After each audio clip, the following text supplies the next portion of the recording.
Welcome back to the Mr. Big Fact Show. Thank you. Thank you very much. You're so kind. You're so kind. I really appreciate it. Now, on the heels of the FBA rally for reparations, people are claiming that this was a success. Oh, it was successful. I'm hearing people with doctoring pictures, photoshopping pictures to make the crowd look bigger. People are saying that there was only about 200 people out there, 300 people. You know what I'm saying? Shout out to them.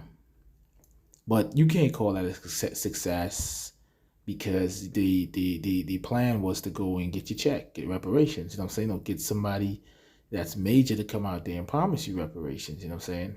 To me, this was just a gathering of degenerates. Shout out to the people that really came out there believing that they were part of a real movement and that something was going to get done. But it's going to take more than just y'all rallying in DC. It's going to take more than that.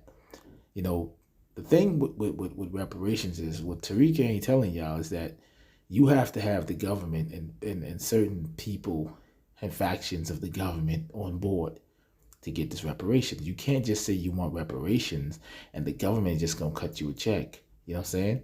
The United States has a policy that says they do not negotiate with terrorists.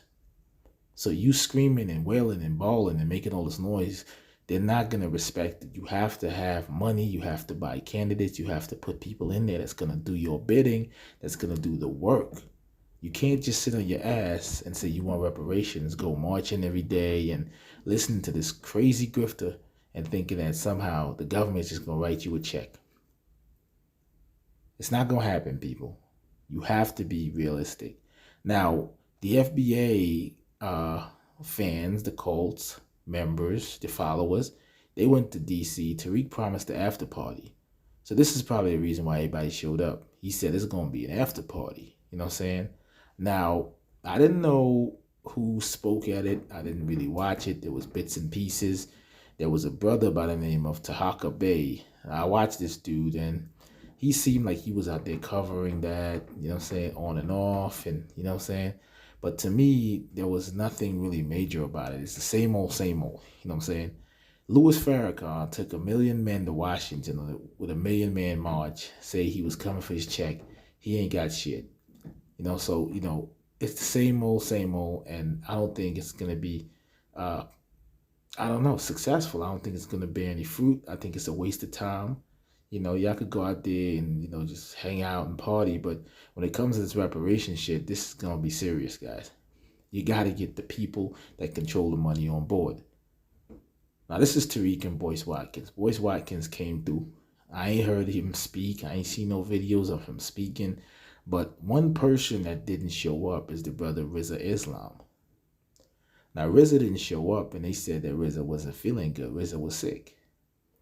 Yeah, Rizza was sick of their ass. See, Rizza is not going to show up to this shit. So you got to understand, Rizza has already said that he does not agree with Tariq Nasheed's points. He doesn't agree with his rhetoric against a certain demographic of people, particularly black immigrants. Now, Rizza came up on the Farrakhan. Farrakhan is a half Black American and half Caribbean. So obviously, coming up and being a student of Farrakhan, you can't be on this FBA bullshit because Farrakhan is considered a half of an FBA or whatever the hell Tariq labels him, because you know he's the boss, he's the leader, he makes the rules of who can be, and you know like anybody wants to be part of that shit. But yeah, the Rizza didn't show up, and you know they said about 300 people showed up, and yeah, it wasn't a success. I mean, it was dumb, to be honest with you. And like I said, if you ain't got the politicians on board, there's no way you can get reparations. There's no way you can get anything from the United States government. You have to rally, petition, you have to have your people in there, and you have to make demands. If you don't have that, you know what I'm saying, you're spinning a top in the mud. It's not going anywhere. But anyway, make sure y'all hit the like button, subscribe to the channel, and Mr. Big Facts is out. Peace.